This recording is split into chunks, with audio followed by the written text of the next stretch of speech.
en cuanto se estabilice esto, porque estoy aquí de prestado, utilizando aparatos otros. ¿Sale? Em, Vamos a empezar entonces con la hepatitis C. Déjame solo ver que aquí hay más esperando para entrar. Bueno.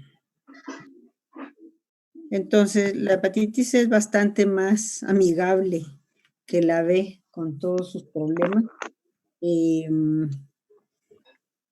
No me mandaron ninguna pregunta de las que quedaron pendientes ayer.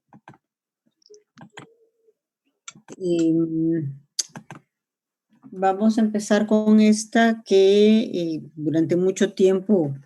Doctora, ¿sí? Retomando rápido, digo, ya no se envió una pregunta ayer, pero nada más rapidísimo. Me llama un poco la atención esto que estamos viendo acerca de los virus, acerca de VIH, ahorita vamos a ver vimos hepatitis B, ahorita vamos a ver hepatitis C, pero leí un dato y me llamó mucho la atención el por qué la hepatitis B es inclusive mucho más contagiosa en zona rectal que se mencionaba, a diferencia de hepatitis C, hepatitis y VIH.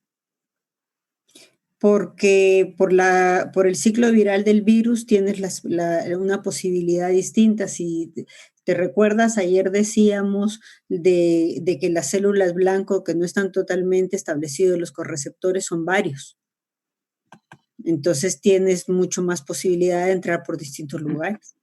Ok, entonces eso explica el por qué independientemente de la mucosa de la boca, de vagina y de ano, es más propensa a ano. Sí, pero además te explica de por qué no necesitas las cantidades del virus que necesitas en los otros intracelulares para ser transmitido. Ok, ¿Sí? gracias, doctora.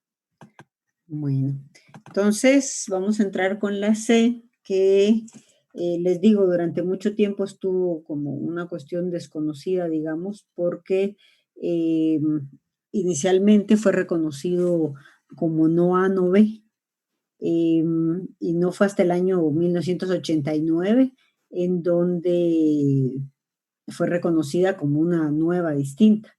Es una de las principales causas de patopatía crónica y de cirrosis. Es la primera causa, la hepatitis C, de trasplante hepático y también de muerte asociada a enfermedad hepática. Entonces, aquí lo que vemos es que tenemos un virus que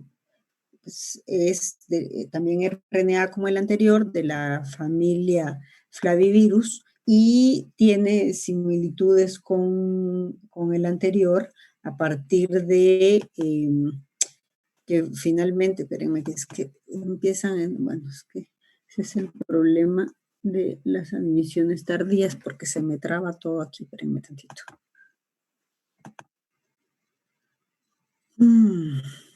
Bueno, decía que tiene similitudes con el B, en tanto es RNA de una sola cadena que condicionan enfermedad crónica y que pueden causar enfermedades subclínicas, además de que tienen varios genotipos, solo que estos, por supuesto, son distintos. Entonces, aquí lo que tenemos es un virus con 6 genotipos que además se subdividen en A y B.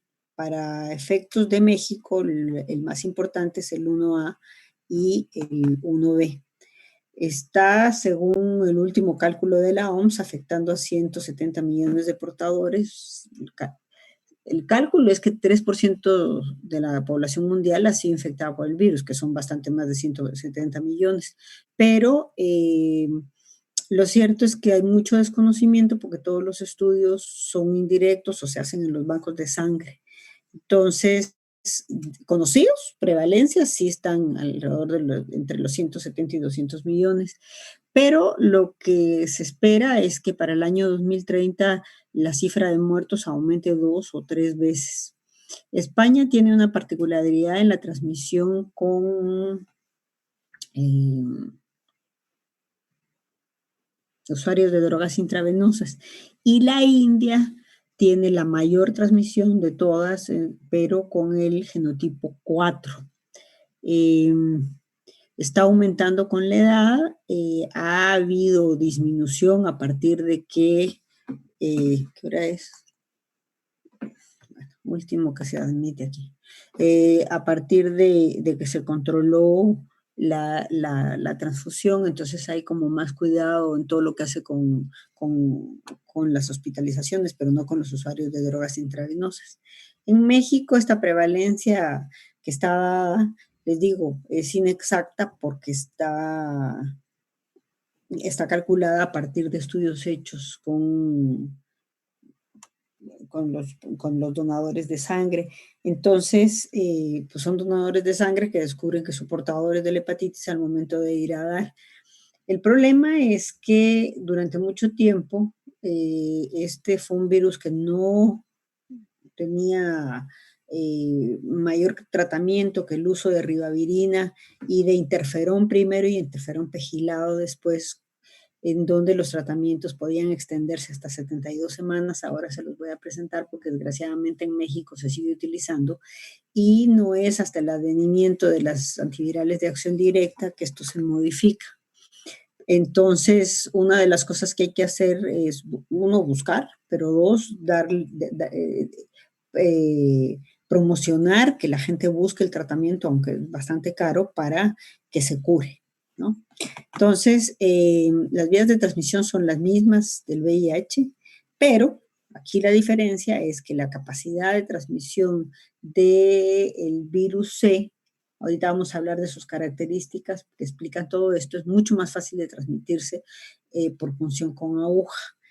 El problema es que hay una supervivencia de los dos virus, bueno, también con el B, pero mucho más con el C, al punto que el 90% de drogadictos con VIH están infectados con el C. La transmisión sexual va a depender de la carga viral y también la vertical. Ahora, también depende de que se tenga VIH, porque normalmente la hepatitis C va a ser transmitida de una madre positiva sin tratamiento a su hijo en el 5% de los casos, pero esto puede aumentar hasta el 20% si la mamá tiene VIH. De todas maneras, eso no es contraindicación, ¿verdad? Para que las mujeres se embaracen. Esto tenía que haber aparecido antes. Era lo de los genotipos para que vean la distribución de los genotipos. Si se dan cuenta, el 4 estaba solo aquí. ¿Por qué esto es importante? Porque resulta que los medicamentos, en tanto en Europa y en Canadá y Estados Unidos, estaban sobre todo dirigidos hacia el 1 y el 2. Entonces, todos los antivirales de acción directa, en primer lugar, se dirigieron hacia estos dos virus. No es sino hasta hace año y medio o 2 años que ya está comercializado en el mundo, en todos lados, los antivirales pangenotípicos, es decir, que cubren a todos los genotipos presentes en el mundo. Entonces, no, espérenme tantito que esto. El reconocimiento del genoma fue una cuestión importante. Este es un virus que tiene una cápside proteica y una envuelta. El genoma tiene como un marco abierto de lectura única de muchísimos aminoácidos y tiene regiones no traducidas que son altamente conservadas. Entonces, estas regiones están dadas, por un lado, por la 5' y la 3 UTR. De ellos, la región 5' es la mejor conservada, es la que menos varía, y su principal función es permitir la unión del ribosoma de las células hospederadores del ARN vírico con las estructuras que se conocen como IRES. Esto de IRES es el Internal Ribosome Entry Site. Y aquí es en donde están contenidas las proteínas estructurales, el core E1 y E2, estas 3 proteínas estructurales. Pero además están contenidas las 7 proteínas no estructurales, ¿sí? Entonces, el marco de las 2 regiones, que les decía, tiene una y la otra, es importante porque se van a relacionar entre sí y tienen un papel para la fijación del virus en la entrada a las células diana. Entonces, le quisiera, por favor, pedir a Emanuel Salazar, ¿estás? Emanuel Salazar.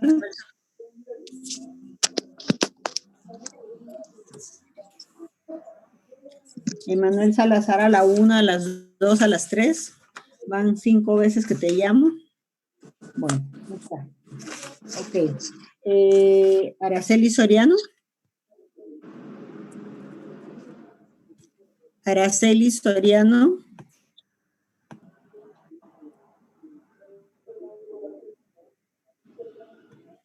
Ok. No, tampoco está. José Tepos.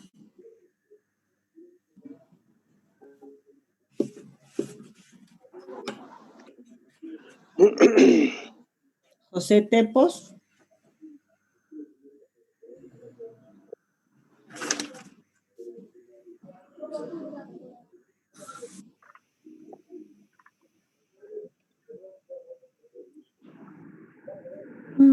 Dios, bueno.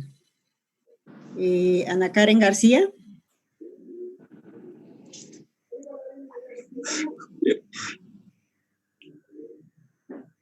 Ok. Yo aquí veo a la gente conectada, entonces, José Tepos, aquí estás conectado, no me contestas, entonces, pues, vale crucecita, pues, porque ¿qué vamos a hacer?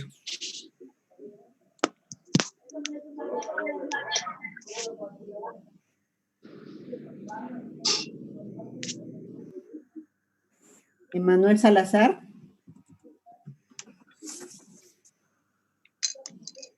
Emanuel Salazar, también estás conectado, entonces, por favor, contesta. Doctora, mencionó Manuel que no sirve su micrófono, que si le puede hacer la pregunta y creo que lo va a contestar en el chat. Está complicado. Y a Alan Tepos tampoco le sirve el micrófono, entonces. Daniel Valencia.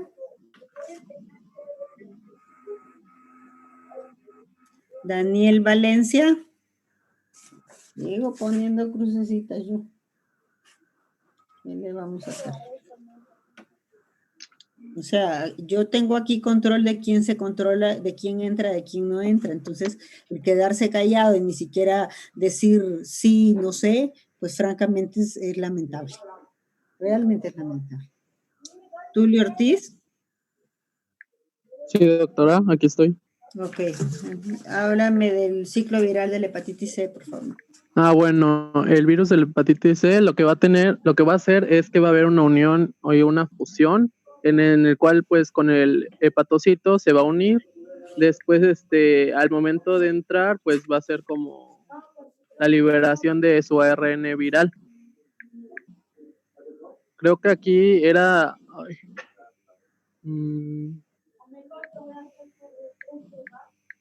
Después, pues el ARN viral iba a utilizar pues la maquinaria creo que iba a entrar al núcleo y entonces iba a utilizar la maquinaria para seguir fabricando pues sus proteínas, el core, el E2, bueno, el E y todas sus proteínas. Después iba a venir la replicación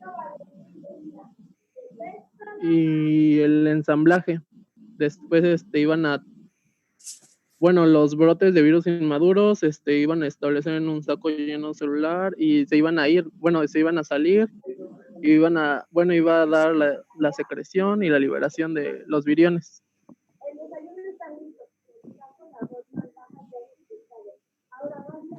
Okay. Yo, doctora, ¿puedo? A ver, ¿quién eres, Emanuel? Ay, Fernando. Ay, bueno. No se vale, yo levanté la Yo levanté doctora, Fernando.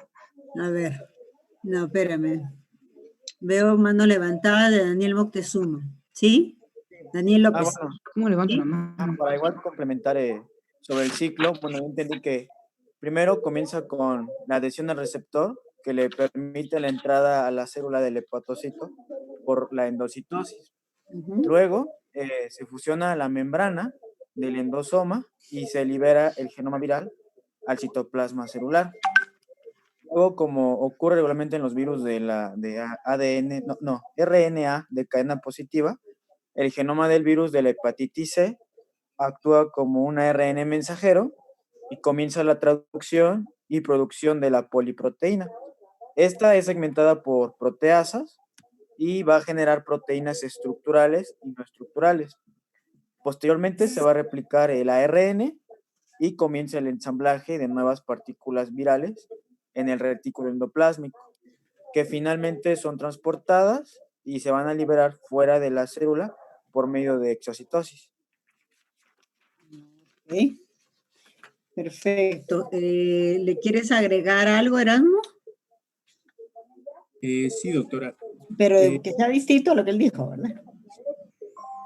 Bueno, solamente sería como agregar los receptores y proteínas con los que interactúa el virus.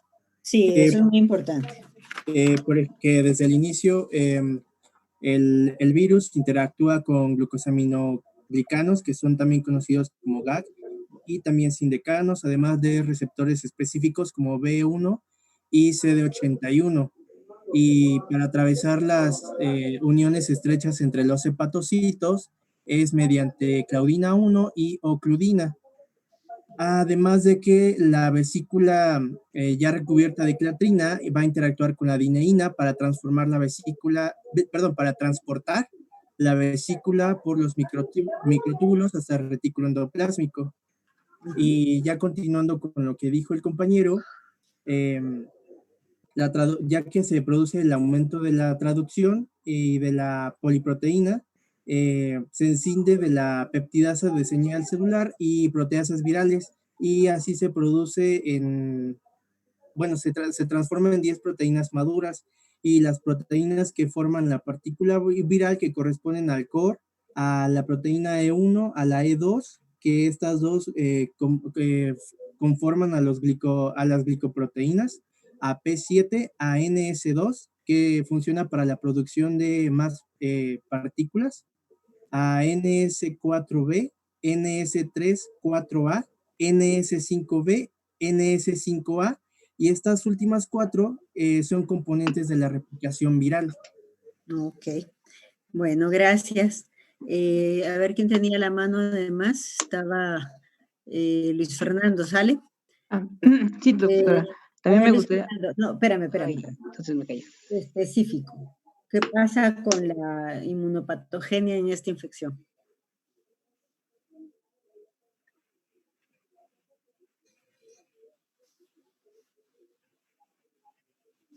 ¿Sí se escuchó la pregunta?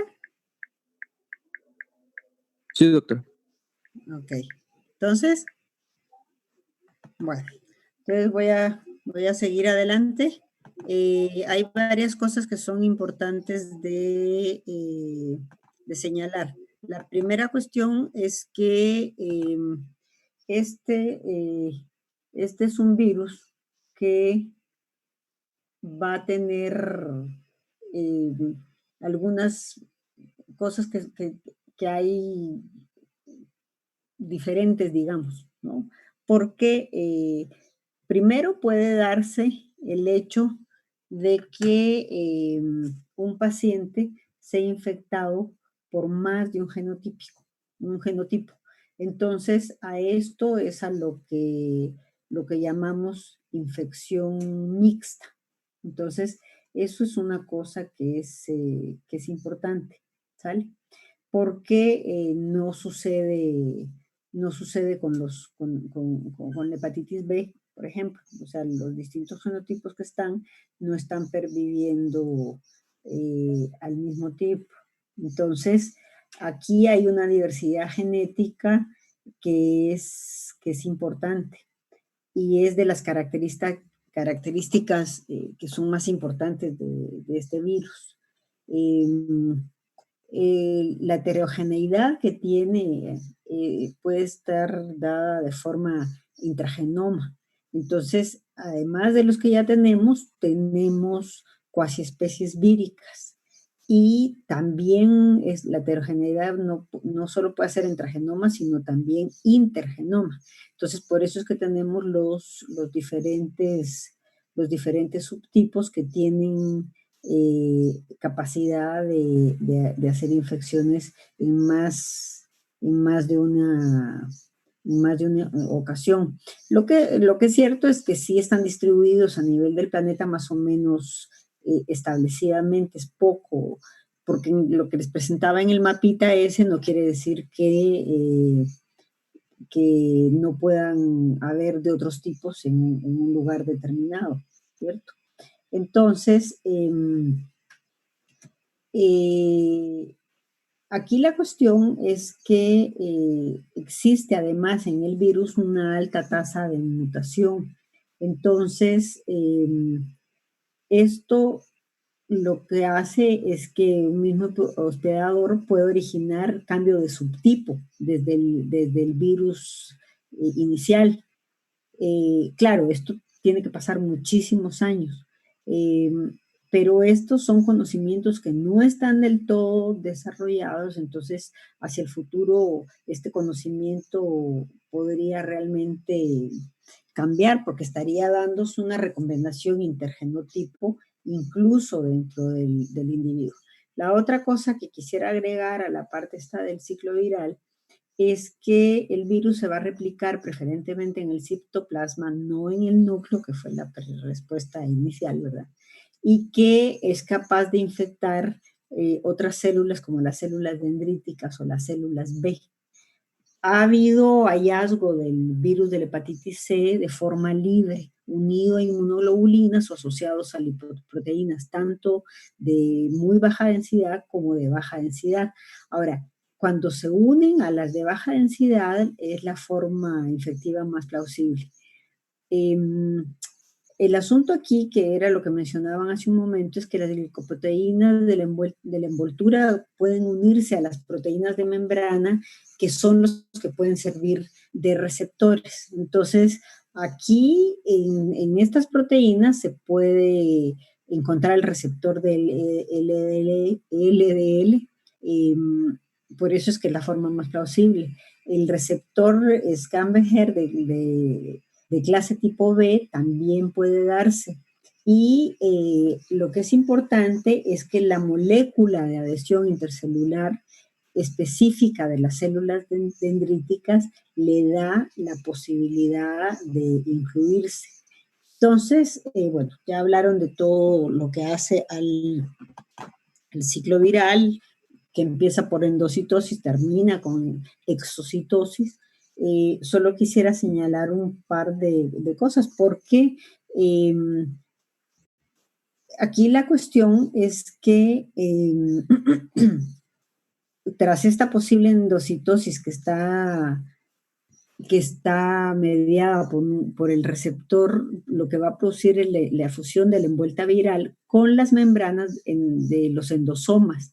Entonces, esto lo que indica es que la entrada se produce pasando por vesícula, que probablemente va a madurar en endosomas, en donde se va a producir la fusión de la envuelta viral con la membrana endosomal y por lo tanto va a liberar el genoma viral al citoplasma, en donde, bueno, ya lo que ustedes dijeron, se va a traducir, se va a replicar y va a cerrar el ciclo viral saliendo exportado por exocitosis, ¿sí? Entonces, las proteínas estas de las que estábamos hablando son absolutamente fundamentales porque los puntos de ataque, la producción de los medicamentos se ha dirigido exactamente ahí. Pero les preguntaba también de la inmunopatogenia porque aquí hay cosas que son importantes. Primero es que hasta un 20% de los pacientes que se infectan por primera vez con este virus lo van a eliminar por el sistema inmunológico sin necesidad de ningún tratamiento. Esto ahorita vamos a ver que tiene variaciones que se ha encontrado de forma distinta, pero digamos en promedio se queda con el 20%. La inmunidad humoral hace que haya aparición precoz de anticuerpos neutralizantes frente a este virus, sobre todo en los dominios conservados, y esto juega un papel importante en la eliminación del virus. Entonces, el aumento de la avidez de los anticuerpos que se desarrollan frente a este virus es lo que va a hacer que se elimine. Pero también hay datos que nos van a indicar que hay un dominio de neutralización relevante porque los anticuerpos frente a este dominio hacen que la eliminación no sea totalmente efectiva, por eso es que no se da. La inmunidad celular durante la infección lo que va a tener es una respuesta policlonal que es muy poco intensa.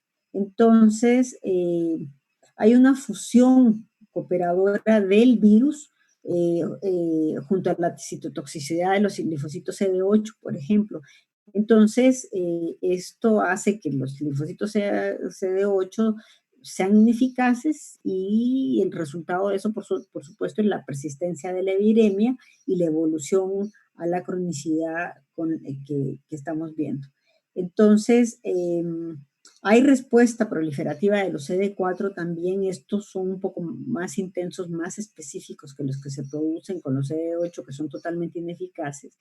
Y aquí hay un perfil de citocinas TH1 y CTL que van a estar dirigidos contra los antígenos de este virus, pero que va a ser sobre todo potente en los individuos que eliminan la infección. Esto quiere decir que en los sujetos, en los pacientes con una infección que se autolimita, la respuesta inmune es mucho más vigorosa que los que no está bajo. Entonces, el problema es que no sabemos si estas diferencias de por qué sí se elimina o por qué no se elimina son la causa o la consecuencia de la diferente evolución de la infección, ¿sí? Entonces, en términos generales, la evolución de la infección, les decía, es el 20% el cálculo global, pero si ustedes se dan cuenta, aquí hay un numerito distinto, que va de 15 a 40. Más recientemente se suprimió incluso el 20 y se pasó al 15, haciendo que el 85% de los pacientes evolucionen en enfermedad crónica que está aquí. Pero aquí hay una flechita que es muy importante porque puede no evolucionarse a la progresión que ya dijimos de cirrosis o de carcinoma hepatocelular, sino que pasa a enfermedad extrahepática, con manifestaciones que son muy confusoras y muy difíciles. La otra cosa que también puede pasar es que se dé esta enfermedad extrahepática y se siga de todas maneras progresando de forma rápida, media o lenta. La lenta es la que tiene más de 30 años. Las progresiones rápidas han sido vistas hasta 5 años después de que se inició la infección.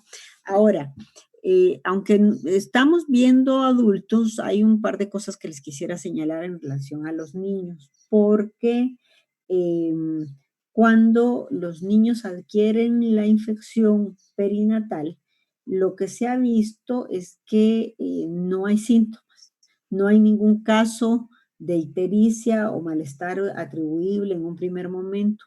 La mayoría presenta una disfunción hepática con elevación de transaminasas a lo largo del primer año de vida y más o menos en un 30% van a alcanzar valores de alaminotransferasa pues altos, hasta 250 unidades por litro. Ahora, el 70% restante lo que va a tener es alteraciones poco llamativas. Cuando existe esta alteración de la alaninotransferasa en los niños, generalmente se da en el primer año de vida. esta viremia elevada en los niños va a estar dada como pico entre el primero y tercer mes, y en los demás, en los que no se presenta, pues generalmente lo que van a tener es resolución, ¿sí?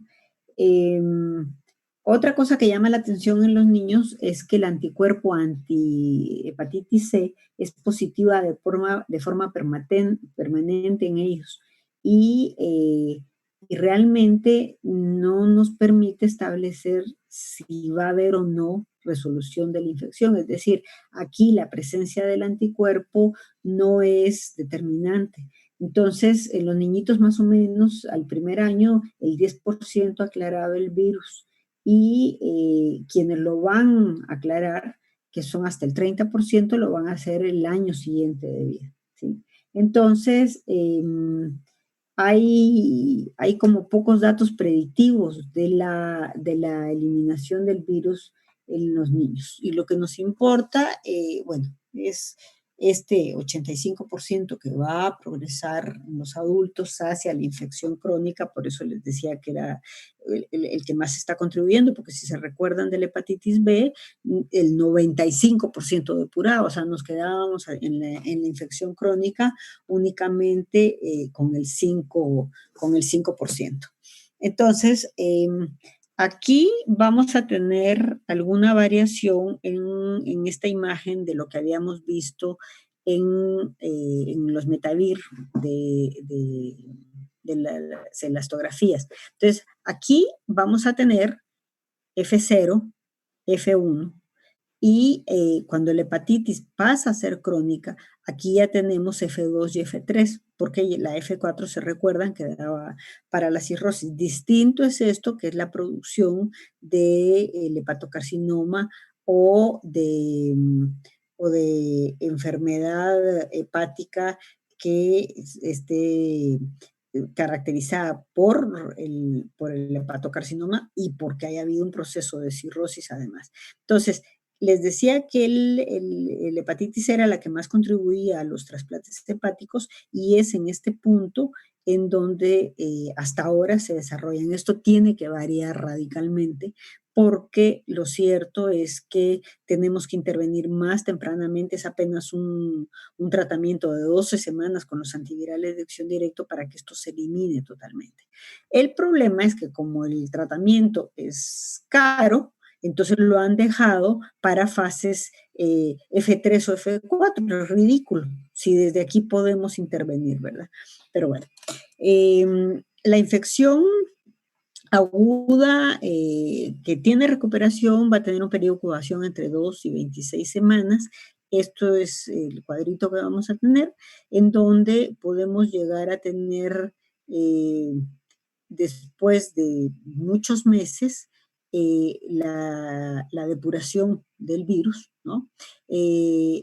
Esta depuración del virus va a estar acompañada en un primer momento por elevación de la laminotransferasa, pero esta va a desaparecer. Entonces, solo el hecho de encontrar esto no nos es suficiente para saber que efectivamente se está tratando de una infección que va a ser depurada posteriormente. Y aquí, si ustedes se dan cuenta, la elevación de los anticuerpos, póngale que ustedes hicieran un examen y en un punto determinado solo les reportan los anticuerpos como positivos, pero hay virus, entonces podrían decir, bueno, entonces este paciente está candidato a ser tratado. Sin embargo, nos damos cuenta que tenemos que esperar para que realmente se evalúe si hay depuración, se normaliza la laminotransferasa y el virus desaparece.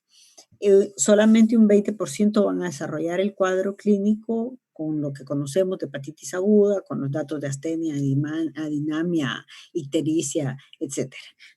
Pero les decía que hay hasta el 85% en donde la viremia continúa de forma persistente. El problema hasta llegar a la siguiente etapa es que no hay datos. Entonces, el avance hacia la cirrosis es muy silencioso el daño se va acumulando, pero los datos iniciales son totalmente inespecíficos: anorexia, malestar general, náusea, vómitos. Cuando empieza a haber pérdida de peso, entonces empieza a buscarse más qué es lo que está sucediendo. Y si ustedes hicieran un examen físico en ese momento, podrían observar la hepatomegalia.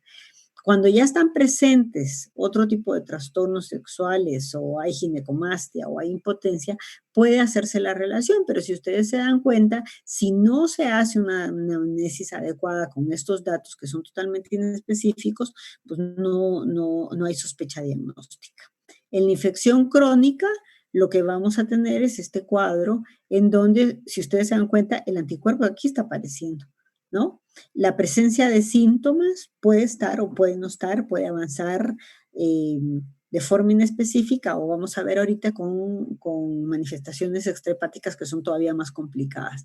Y la alaninotransferasa pues no nos sirve, porque a lo largo del tiempo tiene fluctuaciones que no son específicas y que no nos van a indicar efectivamente el daño que se está produciendo.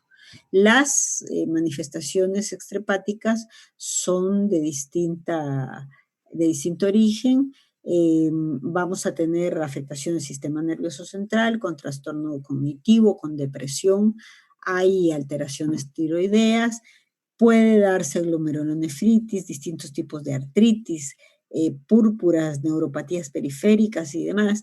Y si ustedes se dan cuenta, si esto no se establece con comorbilidades asociadas a los pacientes, pues es todavía más difícil. Vamos a tener la posibilidad de tener trastornos hematológicos, dermatológicos, neuromusculares, vasculares. Entonces, si ustedes tienen a un paciente como esto, la sospecha de problemas hepáticos, pues es realmente poco. Tienen que, insisto, en hacer una buena anamnesis, o sea, todos los